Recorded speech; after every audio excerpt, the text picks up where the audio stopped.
It's, of course, 5 stars. Thank you so much. Mhm, And the body says, I'll start by saying I'm pretty anti-podcast. I've never found a podcast that I can actually listen to without zoning out and feeling like I'm listening to 2 strangers have a conversation that I'm not a part of.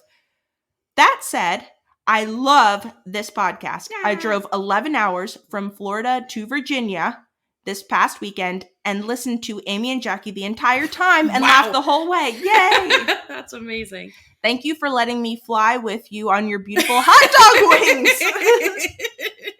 On your beautiful hot dog wings. Keep up the good work. Thank you so much. Thank you. So I'm going to also do an Apple podcast review. And this is from Robbles 669 87. Ooh. And then, of course, the title gets cut off. But I assume this is what the whole thing says. Who needs drugs when they have this podcast? Is what I'm assuming. Oh. I don't know if that's what it says. But, I bet it does. And the body says, best part of my hour daily drive besides waving at the cows. Oh. Awesome. These ladies are hilarious, along with being smart and insightful of a show I grew up on and keep in the background of my adult life. Just listen to Kill a Ladybird and all the freaky deaky deets. Can't wait to listen to more. Oh, that's a good one. That's our tequila episode. That is. Tequila Ladybird. Tequila Ladybird. Can you believe that worked out just so perfectly? I know. Tequila So smart. Ladybird. So, thank you so much, Robbles. Robbles 669 87. Thank you. All right. So, shout outs done. Oh, yeah. Are we ready to get into the episode? Yeah, sure. How are you? I'm ready. Okay. All right. Okay. So, of course, today we're doing season 5, episode 12. Mm-hmm. Now, who's the dummy? Air date, February 18th, Oh, close. 2001. We're pretty close, yeah. And this episode was written by Johnny Hardwick. Oh, right on. Yeah. All right. So it starts out, we see the guys, they're watching golf. Yes. Something boring. Yeah, very boring. And Bobby's just like, hey, Dad, I'm getting ready to go perform for some old people with my class or something. Mm-hmm.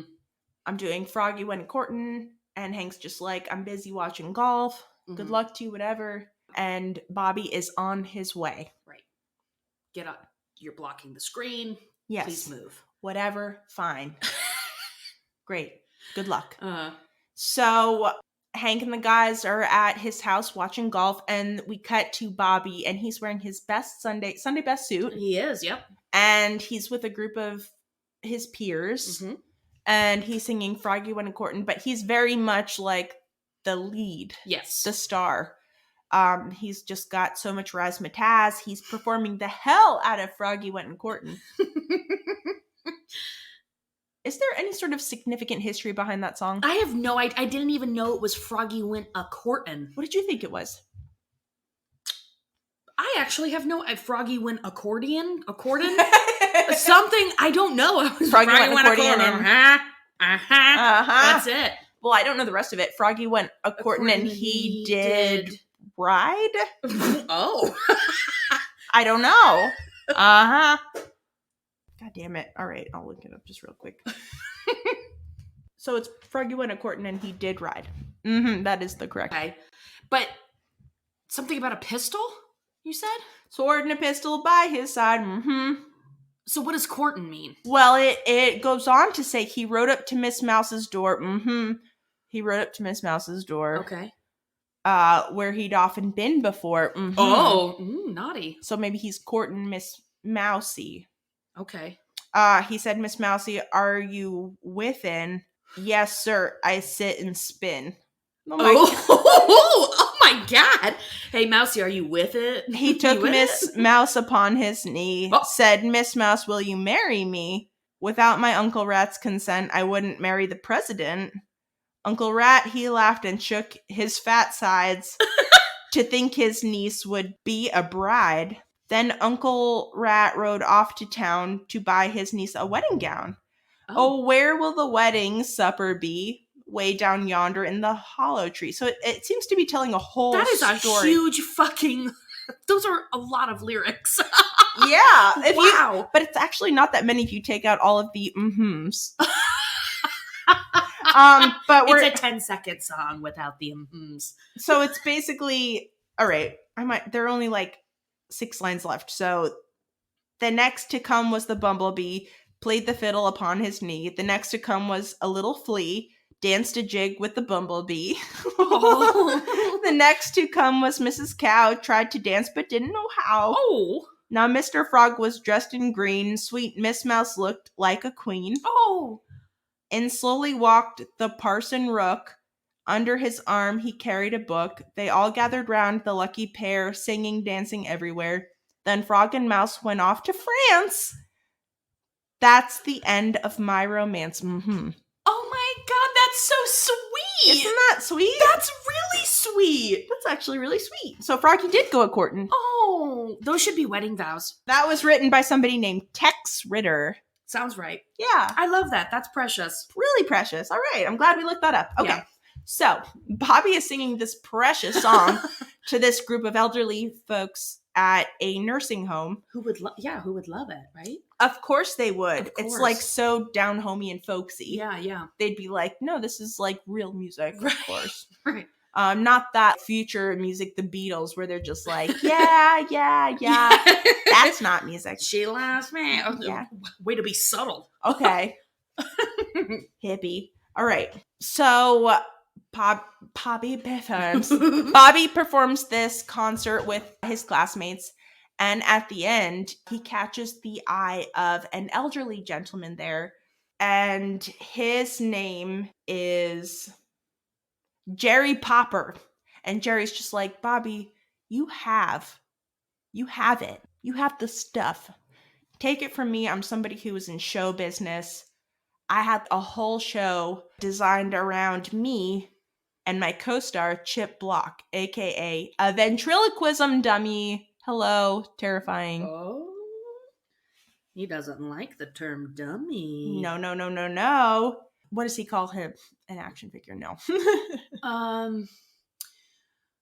No clue. Cannot remember. Why would you bring it up? I don't know. No, you're right. I do remember that. He was like, he's not a dummy. I'm sure it'll come up in listener comments. Please, God. Please, God. All right. So Jerry kind of brings Bobby back to his room, and he's like, this is where I live. This is my room in the nursing home. It's kind of a nightmare because the nurse always steals from me. I know she does. I think that you're like, Bobby catches the eye of an older gentleman and he brings him back to his room. Well, he does. And he's like, Bobby, I want you to meet someone. And he brings out Chip, and he's like, this is Chip. And you know what? I want you to have Chip. Mm-hmm. And he's like, Chip, don't argue with me, all right? He's talking to Chip like he's a real person. Right. Between that and the accusing the nurse of stealing from him, we're maybe not so sure of how stable Jerry is mentally. He's in a nursing home. He thinks the nurse is stealing from him, and he's talking to a wooden figure. Right. Nay, dummy. Don't tell Chip that. Sweet. Oh yeah. All day, all night. It's all good. This is how I tell stories. Okay. Full body. So Bobby takes this dummy home, and he's like, this is my new gimmick. I'm working with this dummy. And Chip is described as this all-American guy. Mm-hmm. He's wearing a Letterman's jacket. Yeah. He has the nerdiest 50s haircut. Ugh. I think he might even have freckles. Yeah. And green eyes. Just kidding. We can't all have beautiful blue eyes. I'm kidding. He's a first-class nerd. Yeah. And he looks like a dummy, which we all agree is terrifying. Yeah, and he's not going to bang until he gets married. Oh, he was very explicit about that. Yeah. Okay, nerd. Yeah, it's a bummer. But Bobby really takes on the role of this young all-American jock dummy. Mm-hmm. He even does all of this studying on sports and sports stats. and he's practicing his labial sounds, which I was so proud of as a speech therapist. I know. Working on your labials. And he's really putting the work into making this act work as himself, as Bobby, who doesn't know anything about sports, and his partner, Chip, who knows so much about sports. And he's kind of testing out the dummy on Hank, who at first is just like, oh my God, my son is playing with dolls. Right. He's like slamming beers over it. He has to like slam a couple beers before he could finally admit to the guys, right, my son plays with dolls. And he said labial. Yeah. So at first, Hank is not on board with this, but Bobby's kind of testing out his sports/chip material with the guys while they're watching baseball. And Bobby's doing such a great job. Anything he says, it's just like, no, Bobby, you don't get it. But then when he talks through Chip, Hank is like, you know what? You make a lot of good points, Chip. That's pretty good. You know, you're kind of right. Yeah. Mm-hmm. And by the end of this baseball game they're watching on TV, Hank is like shaking Chip's hand, and he's like, it's good to know you. I'm glad and does like a full-on like chest bump with him. Oh my God. I wrote down, I'm already creeped out by this dummy, but watching Hank chest bump with this dummy was spine tingling. It was so gross.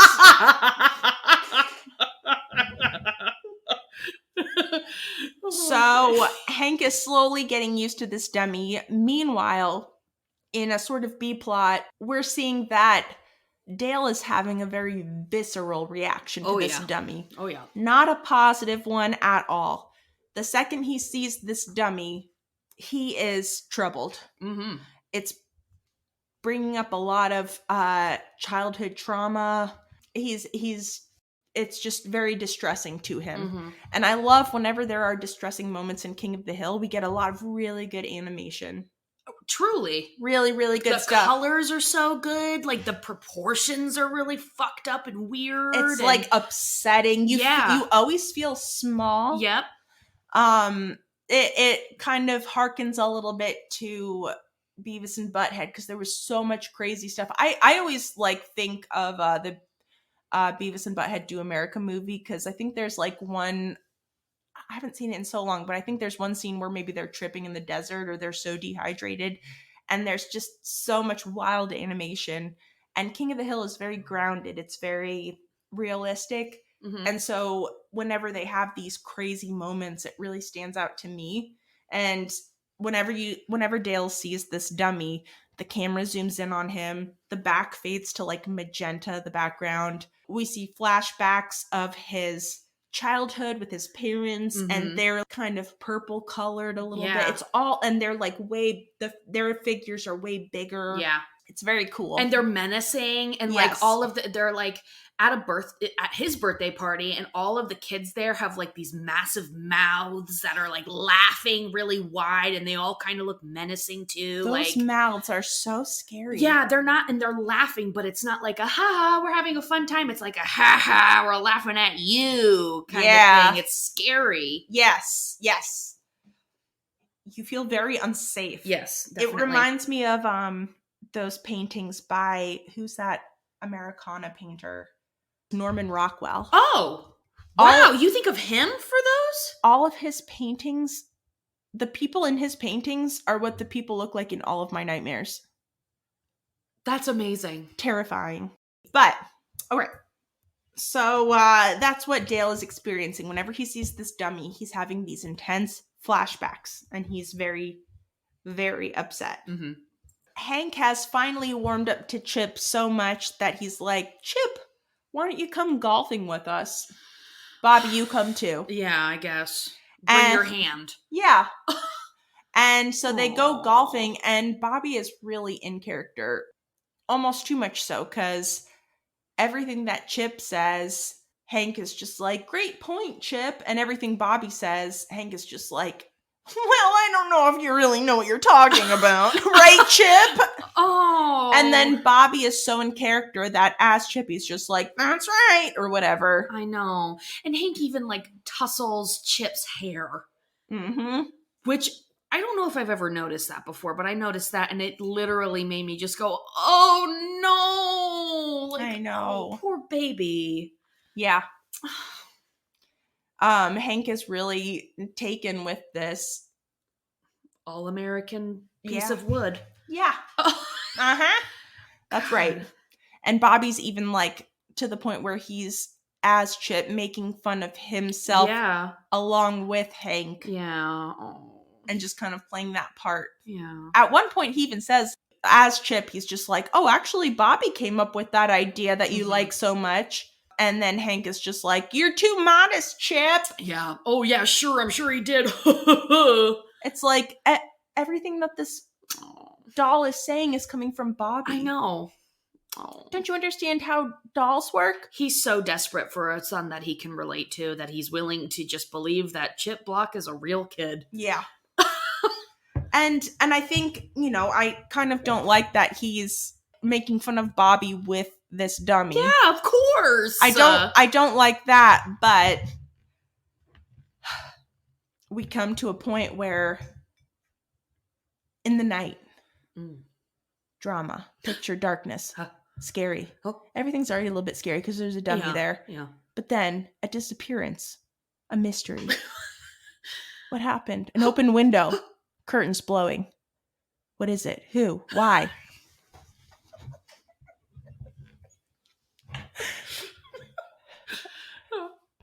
Who's missing? It's Chip. In the night, he was taken. Why? Who? How? What? We come into a room, Bobby's room, and there is the only thing we know is that Chip is missing. He was taken in the night. He was kidnapped. He was doll napped, whatever.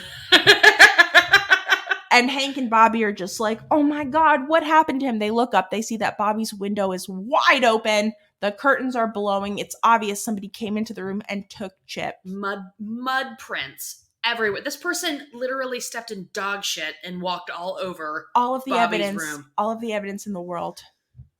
They left it. Hank and Bobby follow the trail, the very evident trail, and it leads them to whose house? Dale's. And what do we see? We see that it's fucked. It is fucked. We see that Chip has been tied to a block, like a piece of lumber. He's been blindfolded. I think gagged. Gagged. Blindfolded, gagged. Yes. Well, I'm sorry. I'm missing a whole part. Okay. Okay. Oh, damn. Okay. So whatever. I'm just going back. Yeah. So Dale is so troubled by this doll, he hires an assassin. Yeah. He's so troubled by this doll. He's like, I need you to take someone out for me. And he hires Octavio, which apparently is our first time seeing Octavio. Is it? According to King of the Hill Wiki, which I was believe wrong on several points. Oh, see, well, I'm like, I believe you. Because it tried to tell me that this is the first time we ever see Dale's dad, but it's not. It's not? Because we see him briefly in a flashback, I think in Order of the Straight Arrow. Oh. Like you're when right. it flashes. Wow. Yeah. Yeah, you're right. So we already can't trust that website. Yeah, true. But according to that website, it's the first time we see Octavio. They also say that Octavio is voiced by Mike Judge. Is he in this first episode though? Because he doesn't sound like Danny Trejo. Trejo, yeah. Well, I checked somewhere else and it said that he was voiced by Danny Trejo in this episode. Okay. But who knows? I'm just putting that out there. I Right. read two different things. Okay. So he hires Octavio to take out this dummy. But then, and Octavio is doing a great job. He's like trailing this dummy. He's sitting in his car.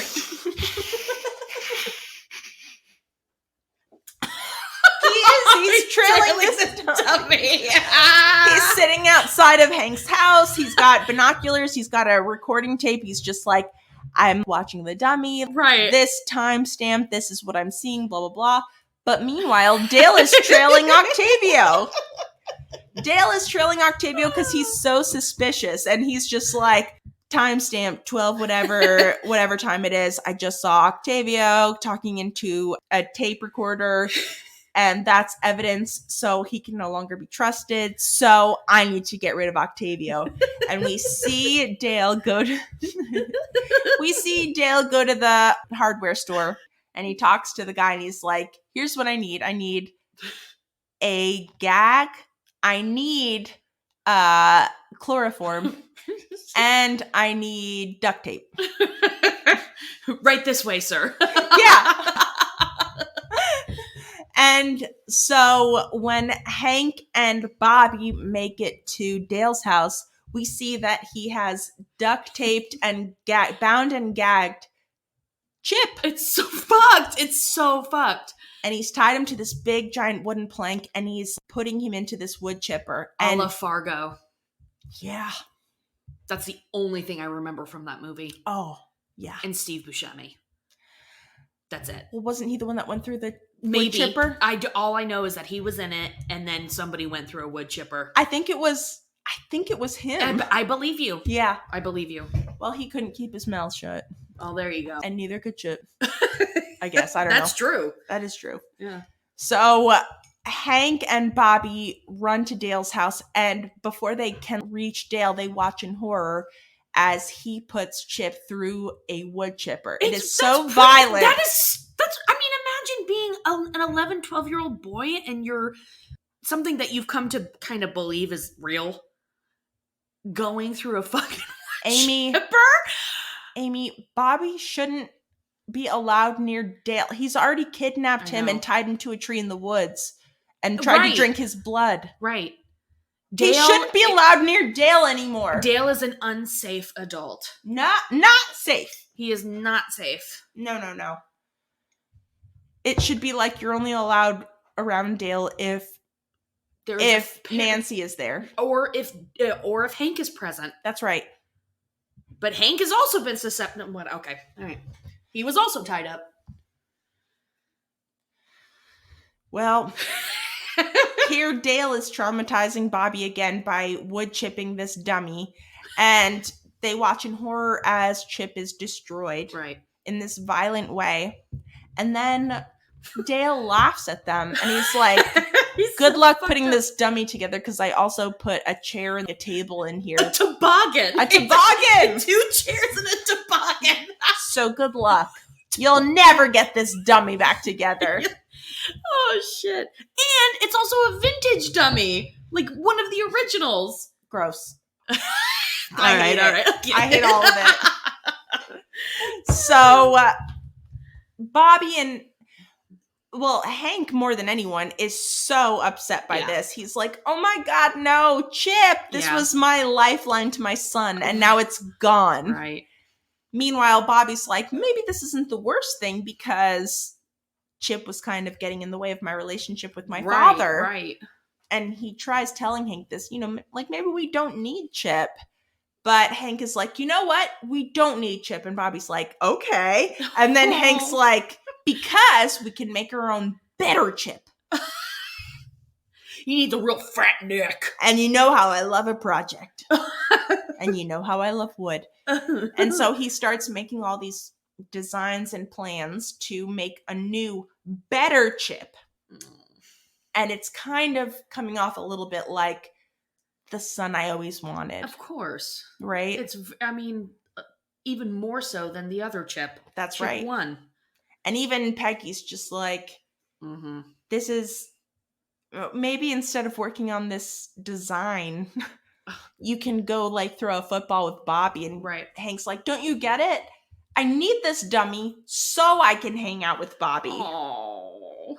This is what I need. And Peggy's like, do you? But he's like, I'm pretty sure, yes. Peggy's like, you could be spending more time with your actual son instead of building this idealized version of your son. And at first Hank is like, no, it's not an idealized version. This is how I'm going to communicate with my actual son. Using puppets. Yeah. And Peggy's just like, well, while you're at it, you could just build your ideal wife. How about that? Right. And Hank has some time to think on this. And after this talk, they still don't see him for a little while. They're like, all right, he's still working on his dummy. But then when he reveals his dummy, it is not this ideal, hyper athletic, hyper masculine dummy. It is a brand new dummy that looks just like Bobby. Aww. He did make his ideal son. Because it's Bobby.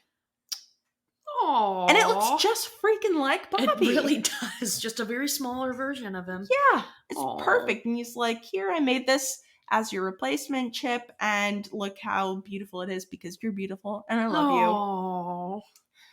Yeah. Aww. It's really, really sweet. I know.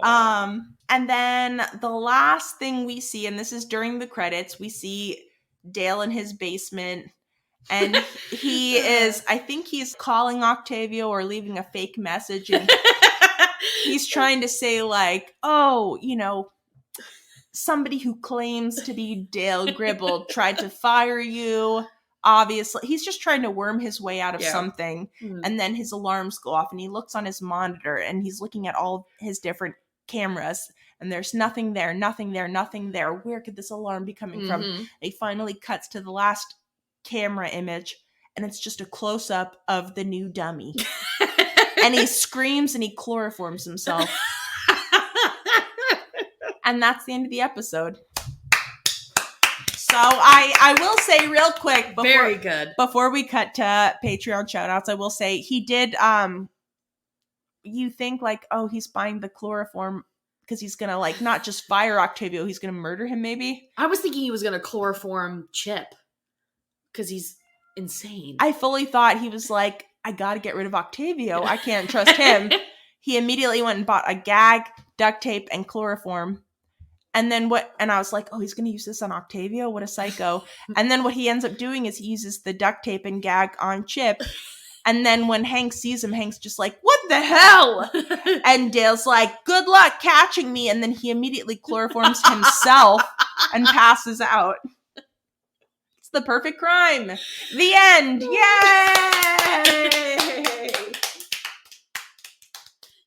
Yay! This episode of Ho Yeah Podcast is brought to you by...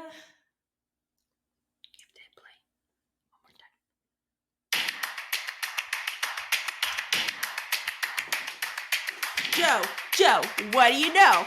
Joe blow, blow, glow, glow, and a Joe. Hey! Dave P. David, where do you pee? Ray B. Ray, hey, Blake, like Lee. Kimberly J, hey, yeah, babe. Welcome to our Patreon, everybody, Patreon. everybody, Patreon. Woo! Patreon.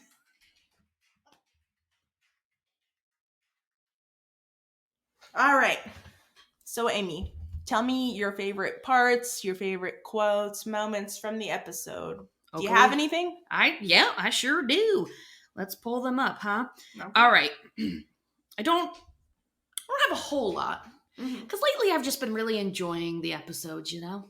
This is kind of a pretty straightforward episode. Right. There aren't too many things going on. There's not really a B plot. I think maybe technically the Dale thing is a B plot, but it's still very much involved with the main like thing going on. Yeah, so, it's very tight in. Yeah, so I don't know if it's really a B plot. All right.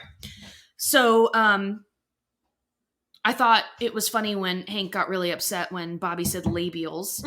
But because it sounds like labia. But of course. Jackie, what are labials? Labials are sounds that you make with your lips, like a p. That's your lips and letting out a breath of air. P. And a b is the same thing, but you turn your voice on. B. And then w. And I think those are all technically all of... Oh, no. M. Your labials. Like, yep. That's cool. Okay. So, those are labials, not labia. Those make different sounds. All right. So, I really love... You know, we don't get a whole lot of Peggy, but we get some good Peggy. Mm-hmm. And when Peggy is trying to teach Bobby a little bit about, sports, right? So I think he was mentioning baseball. So she's just like, well, Hello. I got you. Because I'm a softball champ. Mm-hmm. And what she pulls out is like a framed newspaper clipping. The title says Hill upsets Belton, and it's got this amazing picture of Peggy just like ripping a softball. Yep. But it's written by Peggy Hill. I didn't know that. Yes, it says, it's right underneath, it says by Peggy Hill. How smart is that? I love it. Oh my God.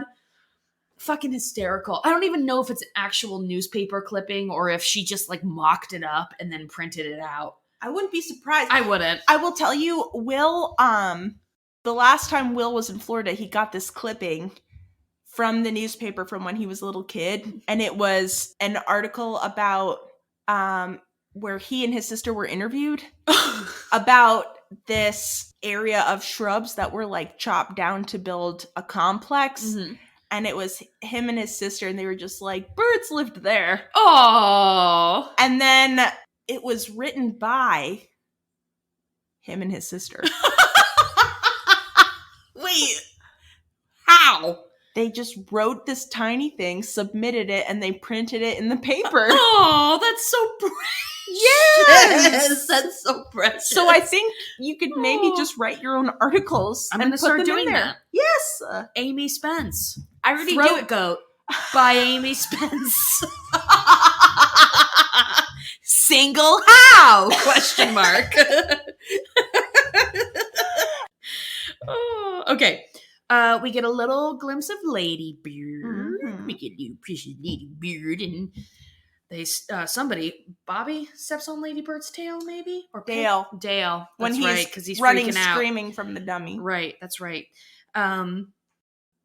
Dale's smoking in the Hill house. I wrote that down too. That's crazy. I don't. How does he get away with this? But it used to be such a normal thing. Not in 2001.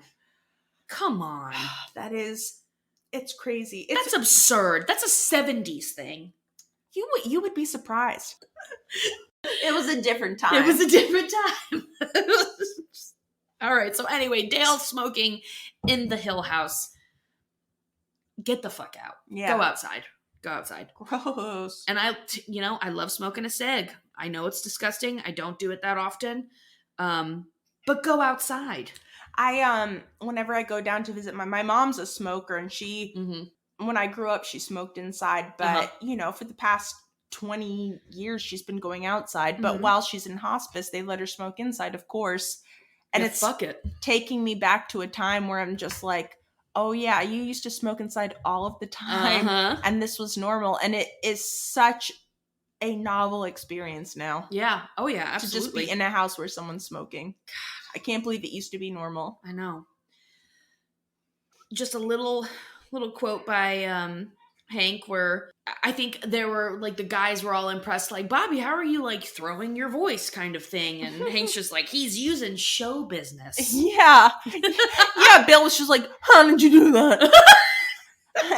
and Hank's just like, he's using show business. Okay. I bet you didn't know that was part of it. Yeah. I love, of course, the whole scene with Dale where he's like, Octavio has to be taken out. He needs to be eliminated. And he reaches into his like glove compartment, and you think he's going to go for the gun, but he grabs like a spiral like notepad and he starts writing it. Dear Octavio, this is the hardest letter I've ever had to write. I wish I could read that whole letter. It's Dale's Dear John to Octavio. I know. It's so good. Dear John. It's so good. I did gag when I watched Dale shove the bandana into his own mouth. You did? Yeah, that's disgusting to me. Like, I have a pretty bad gag reflex. Oh, wow. Yeah. That's how I used to sleep with my blankie when I was a kid. Oh my God. Yeah. See, okay. Gag reflexes is worse in the morning. Like, there's never not a time where I almost puke when I brush my teeth. Wow. Nighttime, no problem. Morning is worse, yeah. Literally the other day, I made myself gag so hard. and I immediately threw up. And I couldn't stop laughing because the sound that I made when I gagged, I was like, oh my God. Can you reenact it? I'm going to try. Just like. I like that you lean right into the mic to make that sound. Because that's what it felt like. And then I just was like, oh my God. And then I started brushing my teeth again. And then all of a sudden I was just like, I immediately started, and I was like shocked by it. I was truly taken aback by it. I was like, oh my God. And then I was like, all right, I'm going to be okay. And then 2 seconds later, I was like, no, here we go again. Yeah. It really wakes you up in the morning, but I always have to do my makeup after I brush my teeth. Oh, brush your teeth before I even get in the shower. Because if I'm going to puke, I'm not taking a shower again. No, yeah. And you get so sweaty. Oh, it was bad. Anyway, so yeah, it really freaked me out when Dale shoved that in his mouth. It was very gross. It was later in the day. I guess, but even still, ooh. No, thank you. So let's see.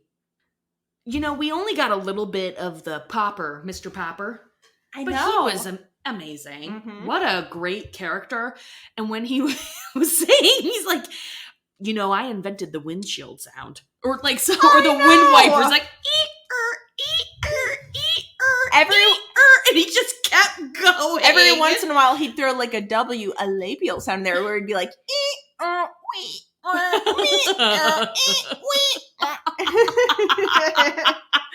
he just kept on going too. So good. Also, there was like, I don't know if maybe I'm just thinking that this was dark and it wasn't actually like a dark line, but when Bobby goes back to him to be like, do you ever feel like, you know, the audience didn't care about you? It was all about Chip, blah, blah, blah. And he was like, oh yeah, you know, I tried, you know, going out on my own and nobody cared. And he said something about like, after my second cry for help. Yeah. Okay. Is that? Yeah. An unalive? I think that, yeah, it sounds like a very self-harming. Yes. Like, I was like, oh my God. I know I didn't like touch on that part in the retelling, but he goes, you know, Bobby is feeling like, I think my dad likes this dummy more than me. Right. What do I do? So he goes back to see Mr. Popper. And first of all, he goes into his room and he looks around and there's nobody there. Yes. And then this man jumps out from behind a curtain thinking that Bobby's a nurse stealing more of his stuff. Yes. He's like, gotcha. That's when he goes to see him. And then, yeah, he like makes that comment like, yeah, Chip gets all the glory and what, like after my second cry for help. Right. Which I was like, oh my God. I know. That really struck me. I know. I was like, holy shit. And then immediately after that, he's like, all right, get out of here. And he throws like a cufflink on the floor to like bait one of the nurses. Yep. And then you see his terrifying outline in the curtain. And he was just like, I'm going to catch that thieving slut. Yes. This guy, what the fuck? I was not cool with that part either. I know, but he's out of his mind. And the thing is like, I remember we laughed so hard with the guy in the Davy Crockett, whatever, that episode where he was just like, get your hands off me, you gutter slut. Because she's just like, ha, Dad, you know. But this woman or this nurse, I'm assuming a woman, she's not there to defend herself and be like, shut the fuck up. Yeah. What a freak. He's clearly out of his mind. It is a funny moment because yeah, it is. I rewatched it. Bobby walks into that room and he like pans, you see a shot of him panning the room. Right. And I was looking at the curtains and I was like, can you see his feet poking out from underneath? You don't see his feet at all.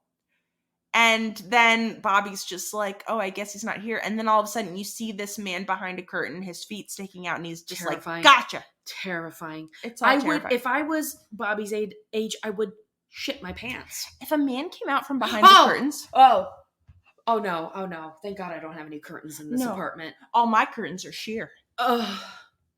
You better believe I can see you coming. That's right. Don't forget it. Imagine if he was hiding under the bed. Don't fuck with me. Get out of here. I only just thought about that. I was like, how terrifying would it be to see a man coming out from like... You have to stay here tonight. Okay. You have to stay here tonight. Fine. You're staying here tonight. Because nobody can jump out from you under a bed. They have to like slowly be like, oh God. Which is terrifying. Terrifying. Like somebody has to be really determined to crawl out from underneath. Like, first of all, get under a bed.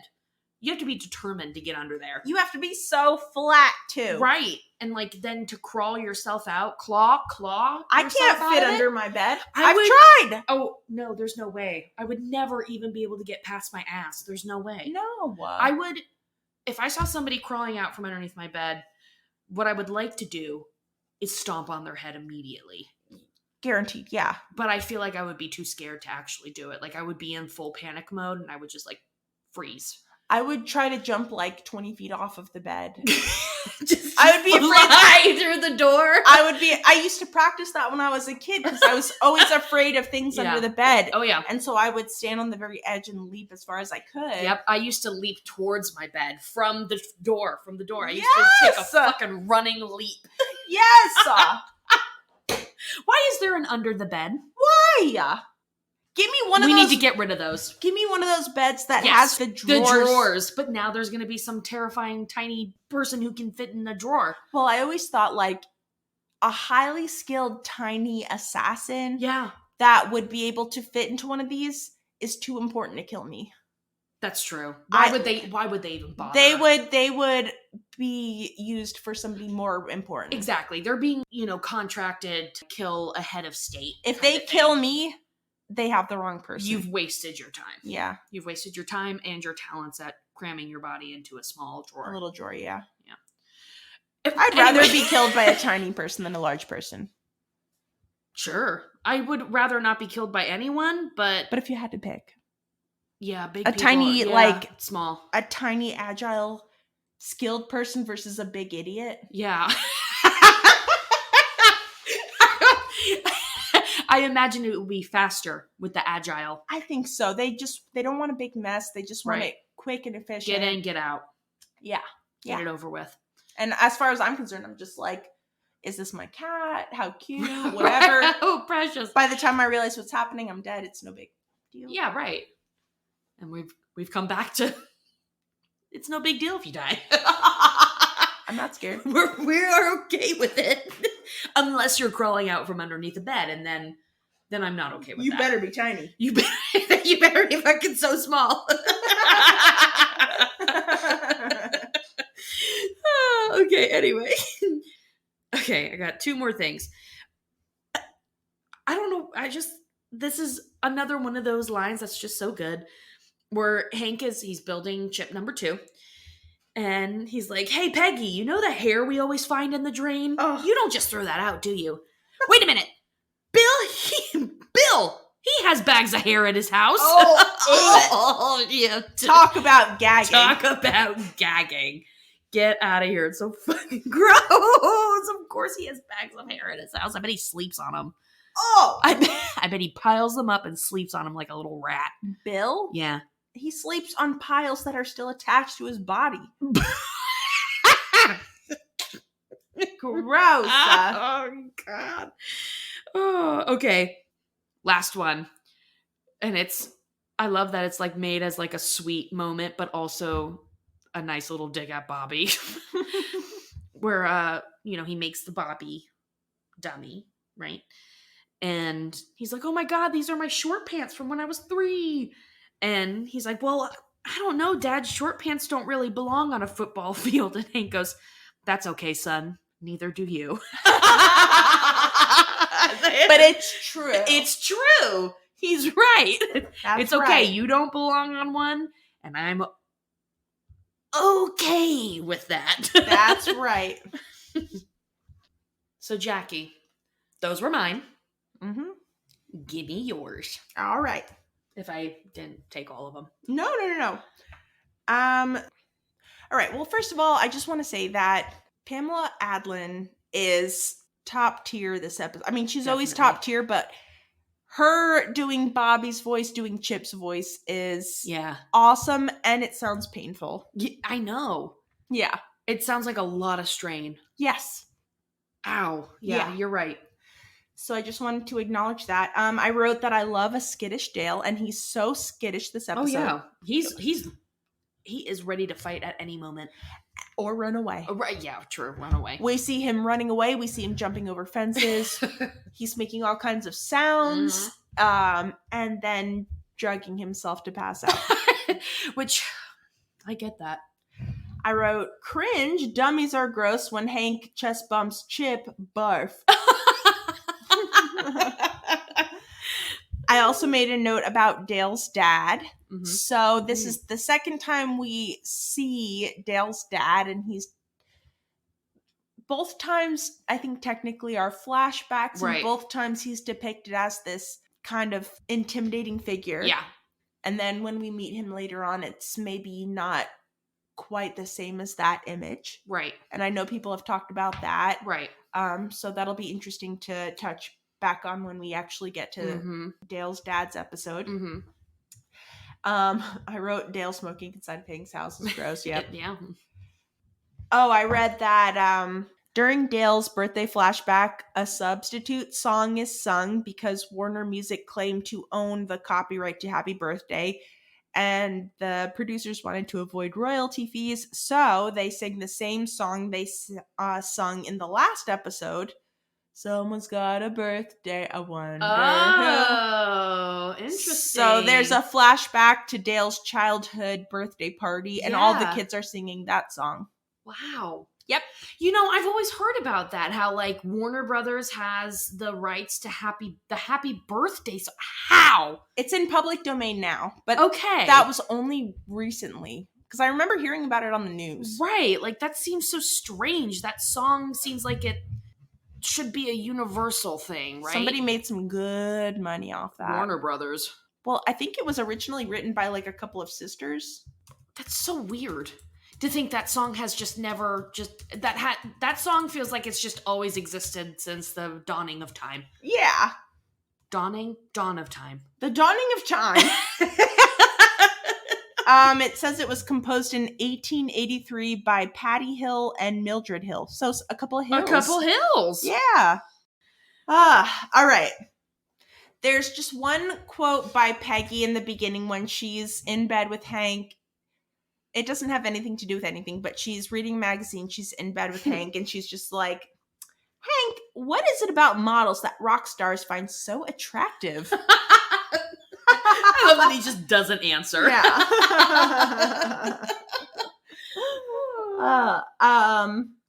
When Hank and Bobby as Chip are watching golf, I think Bobby's throwing, like, he did the same thing with baseball. He's throwing out all these stats. No, it's when Hank goes to play golf. And Bobby as Chip is just like, oh, like, keep your arms straight or do this or whatever, golf stuff. Right. That makes sense. Golf stuff. Regular golf stuff. Right. Birdies. Yes, and such. And Hank is just like, how'd you learn so much about golf? And Bobby's like, I've seen Happy Gilmore 50 times. And then Hank's like, I hate Adam Sandler. And then Bobby as Chip is just like, oh, yeah, he's all poo-poo jokes, like taking the side of Hank. Yeah. Like, you don't have to work blue to be funny. Oh my God, I think I only have one quote left, actually. I love this quote. It's after Hank he makes that dummy for Bobby that looks like Bobby. And Bobby, he puts it on his hand and he's doing the voice of it. And only this time he's making it more his own voice. And he's, as the dummy, he's just like, hey, isn't Iron Chef on?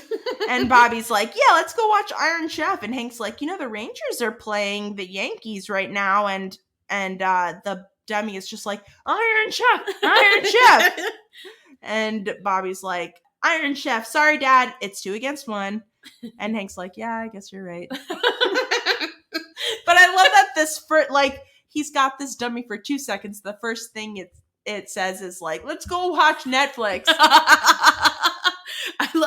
I love that ending too, where Hank's just like, hey, Peg, it's me and my 2 sons. It's just still Hank, like, ugh. I do like at the end when that the dummy is held up to one of Dale's cameras and it freaks him out. And then it cuts to Bobby and the dummy and Hank outside of Dale's house. And they were just like using the dummy to scare Dale. And I'm pretty sure Hank says, Bobby's, you were right. This is fun. But he says Bobby's. Oh, like that's plural. So funny. I didn't hear that. Bobby's, you were right. This is fun. Oh, or something like that. It was really I love sweet. it. Yeah. I love that. Yeah. So that's pretty much all I have. And of course, we have a famous guest star. Mm-hmm. And it is Tom Poston playing the part of Jerry Popper. First of all, I looked up on King of the Hill Wiki, and it describes Jerry Popper as Jerry Popper is a character that appeared in Now Who's the Dummy and later in Manger Baby Einstein. Oh, wow. That's a much later episode. So let's keep our eyes peeled for him. Mm-hmm. He survives. He is a ventriloquist and the former owner of Chip Block All-American. He also doesn't like living at Garrity and Sons nursing home due to a nurse who keeps stealing everything that belongs to him. Allegedly. And so that part is played by John Poston, most notably of the Newhart Show. He played George Utley. But he's also been in other things like like if you see him, you just know his face. He's been in Christmas with the Cranks. Oh yeah, for sure. He's been in the Mork and Mindy. Looks just like him. Yeah. Oh yeah, the character is very much in his likeness. And he was so funny on the Newhart Show. Very dry. Perfect. Very good. So that's pretty much all I have. Oh, very good. Thank you. So, listener comments. I don't think we have a song. Oh, okay. Do we? I don't know. Let's pause and take a look at our voicemail. Okay. All right, so we don't have another listener comment song, but we do have voicemails. So I'm going to play this one because I think it's really funny. Okay, ready? It's a good one. It's a good one. Here we go. You know what I just realized? I will never hear another Huey Lewis song for the first time. The sadness in your voice was, I will never hear another Huey Lewis song for the first time. That was a quote by Khan, right? Yeah, that's a good one. What episode? Oh, I think it's Manic Conde. I think maybe. It's one of the very, very last ones.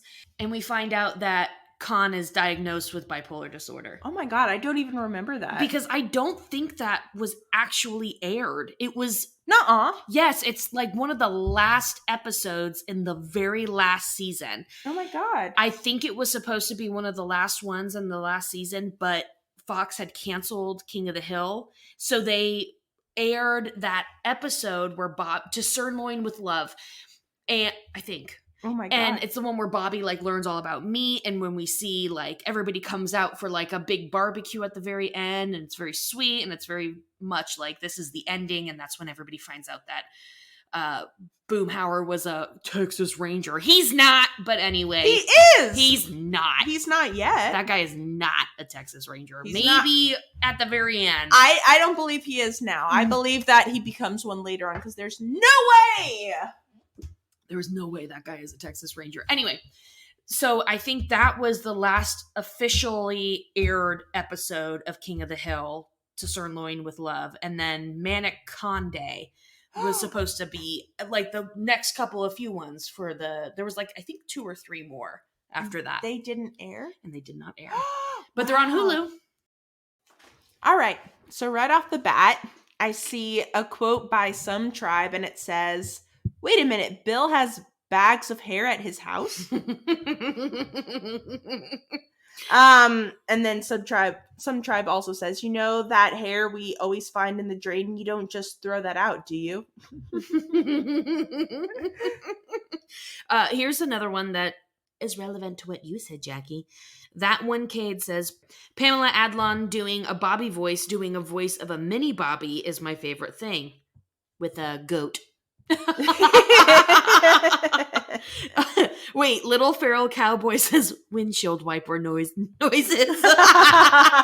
Shaka Yo says reet, reet, reet. I'm glad everybody else liked that too. And Katie Milady says, Iron Chef, Iron Chef. So does hi guys, I'm Bree. Also, did you say disgruntled toaster? I don't think so, no. I was the first one to do windshield wipers. By Delirious, two by Delirious. Delirious says, Chip creeps me out. Agreed. Delirious also says, is this the introduction of Octavio? I believe it is. Apparently so. Mm-hmm. Apparently so. Meg Dowdle says, as a kid, I was also afraid of creepy dolls, so to be honest, Dale did nothing wrong. He could have been less serial killery about it. Yeah, he didn't need the chloroform. He didn't need to gag and bound a doll to a wood chip, like to a block of wood and then put it through a wood chipper, but it was creepy. Oh man, hi guys, I'm Bree also says, Iron Chef, Iron Chef. Young Lord Neruda says, Portuguese cork. So fancy. Charlie _ says, watching you up on that stage for a moment made me forget that the nurse stole my watch.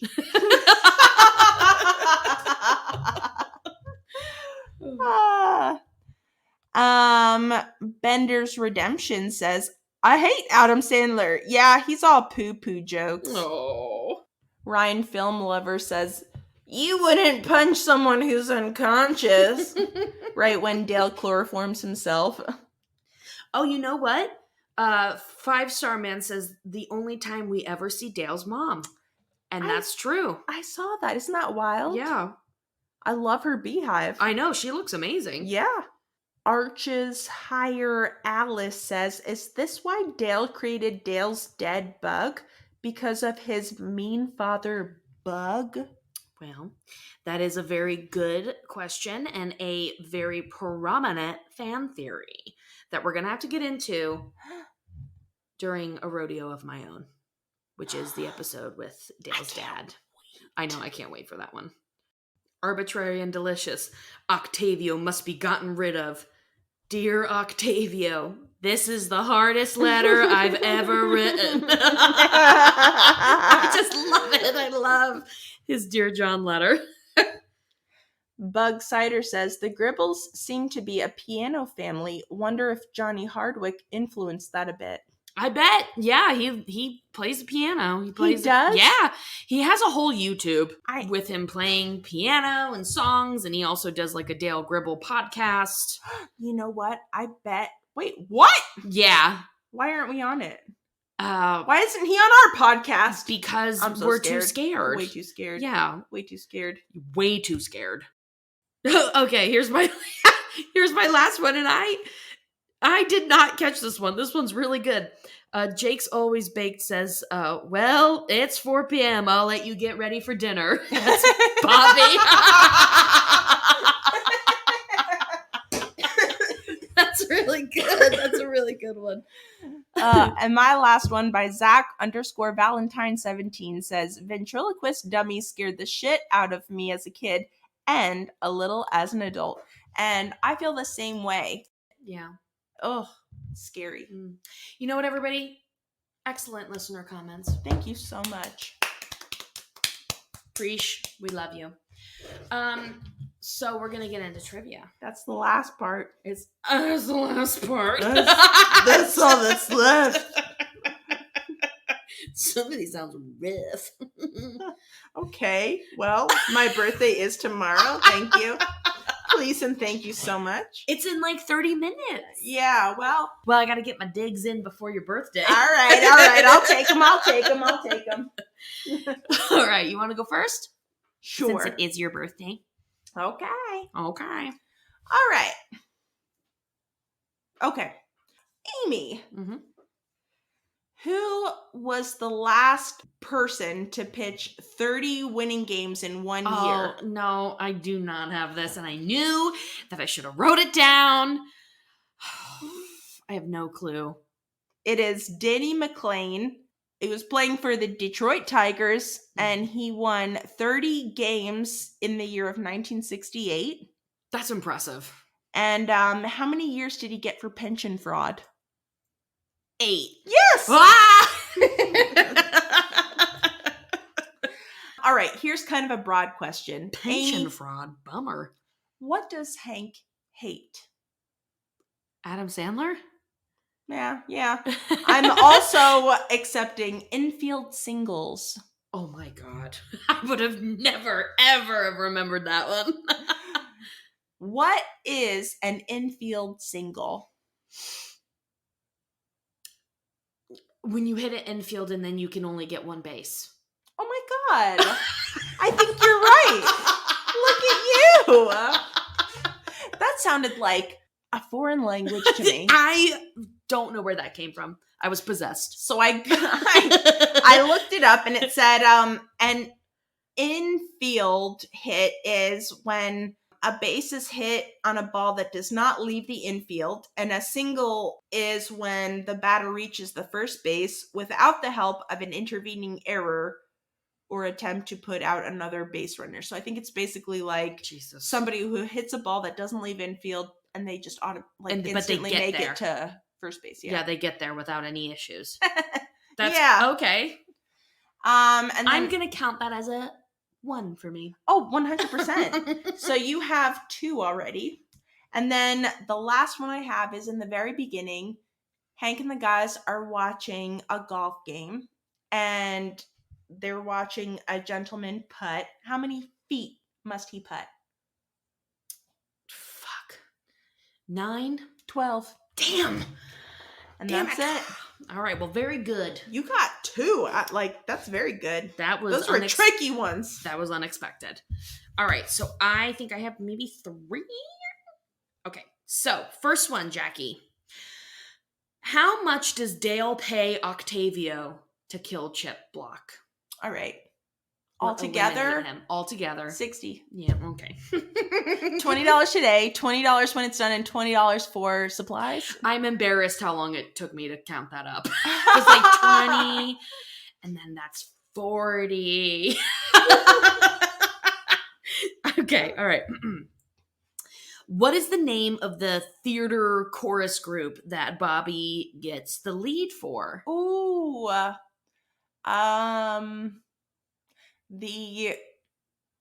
don't know. The Nursing Home Follies. Oh. So we got 1. You got 1.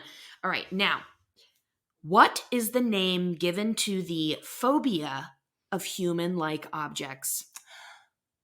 Okay. I'm going to sit in my chair and squeak. Of course, while I try, it's not going to do it. There we go. No, I swear it was my chair that farted. It wasn't me. Personiphobia. You know what? That's very fair, but no. Okay. It's automatonophobia. Oh, automatonophobia. So I kind of went on a little bit of a deep dive. This will be quick because this is already long. All right. Automatonophobia causes an automatic, uncontrollable fear response to human-like figures. The sight or thought of these human-like figures can trigger anxiety for some people. And then pediophobia is a fear of dolls and is a related phobia. Oh my God. And so I was like, okay, but what is this thing? So then I got into so people get freaked out by wax figures. Okay. Yeah. Dolls. Wax figures are scary. Ventriloquist dummies. Anything that kind of resembles a human in some sort of way. And it's usually because some sort of event like Dale happened in your childhood, probably with maybe you watch a scary movie like Chucky when you were younger. Yeah. And it freaked you out. And then I got into well, okay, but what's the difference between that and Uncanny Valley? Which Uncanny Valley is a salad dressing. And it's delicious. So Uncanny Valley is when there's a like robotics or CGI that looks incredibly human-like, but just not enough to the point where it tricks you. It's just enough to where people are like, something's freaking me out about this, and I don't know why. You kind of know that it's CGI, or it's like a deep fake, or it's like some sort of robotic that's like made to be super humanoid. But there's just something about it that is not human. It's not natural, but you can like sense, it's threatening, and I think it's because of the eyes. So anyway, I went on kind of a deep dive with that. I've always been interested in like Uncanny Valley and all that fun stuff. So I thought it was interesting that like the doll thing and ventriloquist dummies and all of that still kind of relates back to Uncanny Valley and androids and like things that are human-like, but they're not. Just enough to freak you out. I'm freaked out by that whole topic because those things are freaky. Yeah. They're going to rule us all, just so you know.